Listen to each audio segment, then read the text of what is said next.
Students, स्वागत है आपका अपना यूट्यूब चैनल मिस्टर स्ट्रेंथ में। स्टूडेंट्स, आशा करते हैं आप लोग अच्छे होंगे, स्वस्थ होंगे। स्टूडेंट्स, मैंने इसके पहले एक वीडियो बनाया था जिसमें मैंने माइग्रेशन से रिलेटेड चर्चा किया था, दो कोर्स से रिलेटेड कुछ बातें किया था। उसमें मैंने ये बताया था कि एक बार में अगर दो कोर्स करते हैं तो आप पे कुछ लीगल एक्शन होगी, आपकी जॉब चली जाएगी, कुछ इस तरीके से।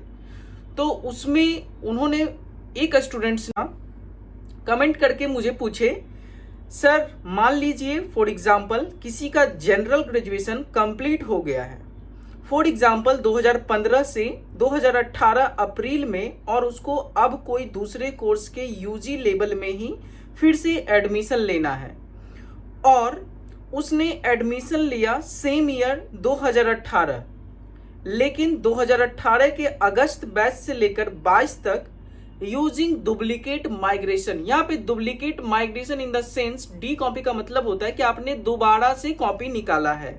आपका वो माइग्रेशन ओरिजिनल ही है, लेकिन वो क्या है, वो सेकंड कॉपी है, और सेकंड कॉपी को हम डुप्लीकेट बोल सकते हैं। और एक डुप्लीकेट आप लोग जो वो स्कैन करा लेते हैं और स्कैन करा के सोचते हैं कि कॉलेज ले लेगा या फिर इसको हम जहां मन चाहेगा वहां यूज कर लेंगे, तो वो दूसरा डुप्लीकेट होता है, उसको फर्जी माइग्रेशन बोलेंगे। और यहाँ डुप्लीकेट माइग्रेशन का मतलब होता है सेकंड कॉपी, मतलब आपने फिर से बोर्ड में अप्लाई किया और दूसरा कॉपी आपने निकाल लिया, इसको हम लोग बोलेंगे डुप्लीकेट माइग्रेशन।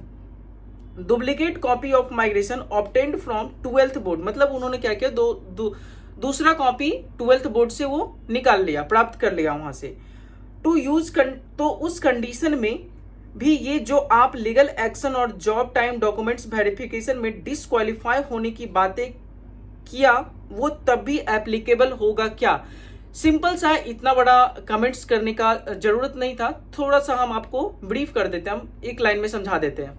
आपने क्या किया, एक कोर्स 12th बेसिस पे कर लिया, वापस से आपको फिर से कोई ग्रेजुएशन वाला ही कोर्स करना है, तो आप क्या किए, बोर्ड ऑफिस गए, वहां से एक दूसरा कॉपी माइग्रेशन कर लिया और वापस से फिर आप किसी दूसरे कोर्स में इनरोल हो गए।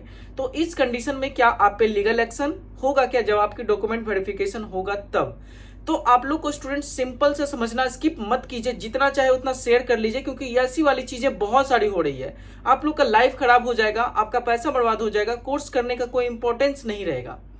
डॉक्यूमेंट वेरिफिकेशन तो बनेगी ही बनेगी जब आपकी जॉब लगेगी, क्योंकि जॉब बहुत आसानी से नहीं मिलता है, बहुत सारा मेहनत करने के बाद जॉब मिलता है, और जॉब ऐसे ही नहीं दे दिया जाता है कि आओ हम तुम्हें जॉब दे देंगे।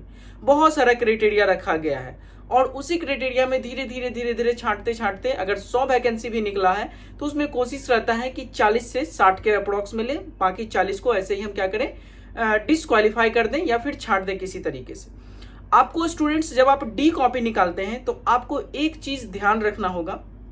जैसे मान लीजिए कि आप डी कॉपी निकालने गए तो आपसे एक एफिडेविट मांगेगा, तो उस एफिडेविट में आपने क्या मेंशन कर रहा है, इस चीज को ध्यान रखें और कोशिश कीजिए वो एफिडेविट में सही बातें लिखने का। जैसे आप लोग निकालते हैं तो आप क्या कहते हैं, बरसात के पानी में गल गया, फट गया या फिर जल गया।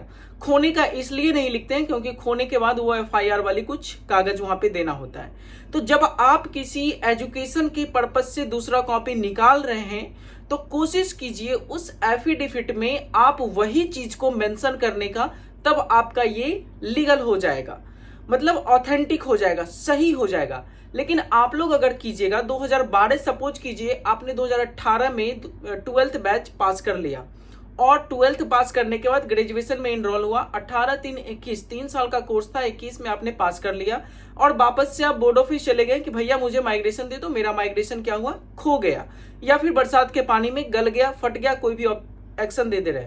लेकिन वहां पे आपको ये वाली चीजें नहीं देना होगा एफिडेविट में, क्योंकि जब जांच बैठेगी और आपका मान लीजिए कि कुछ टेक्निकल कोर्स कर रहे हैं और वो टेक्निकल कोर्स आपका डी माइग्रेशन पे हो रहा है, तब वहां पे आपकी बातें उठ जाएगी इन द सेंस कि आपका फर्स्ट वाला माइग्रेशन कहाँ गया, क्या ये कहीं आप यूज कर रहे हैं? आपका बरसात में गल के फटा तो 3 साल बाद फटा था क्या? आपने 3 साल कहाँ क्या किए? आप पर कोई एफआईआर था, आप पे क्या था जो आपने 3 साल के स्टडी को होल्ड करके रखा?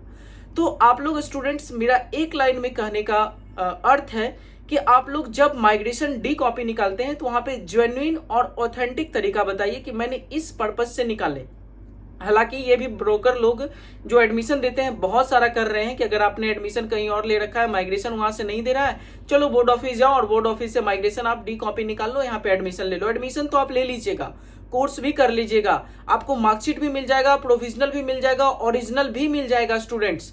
लेकिन जब आप ज्वाइनिंग के टाइम जाइएगा और ज्वाइनिंग जैसे ही आपका ज्वाइनिंग में डॉक्यूमेंट वेरिफिकेशन वाली चीजें आएगी, तो डॉक्यूमेंट वेरिफिकेशन में ये देखा जाएगा कि आपने डी माइग्रेशन से आप स्टडी किए हैं।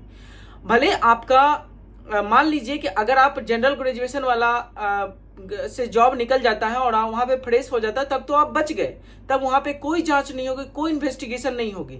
लेकिन वहां पे भी 1% फंसने का चांसेस बनेगा कि आपका जो माइग्रेशन जब वेरिफिकेशन होगा तो वहां पे देखा जाएगा कि आपने एक और इशू माइग्रेशन किया है इस डेट में, तो आपको थोड़ा सा वहां पे फंसने का चांसेस बनेगा। लेकिन जब आप टेक्निकल कोर्स कोई कर रहे हैं और डी कॉपी किया है, तो जैसे ही आप वेरिफिकेशन आएगा तो डी कॉपी के आधार पे वेरिफिकेशन होगा, वहां से टाइम ड्यूरेशन देखा जाएगा कि आपने किस ड्यूरेशन में आप माइग्रेशन निकाला है, तो इस ड्यूरेशन में आप क्या कर रहे थे, इसका पूरा जांच किया जाएगा। उस जांच में आपका ज्वाइनिंग लेटर आपके पास नहीं पहुंच पाएगा।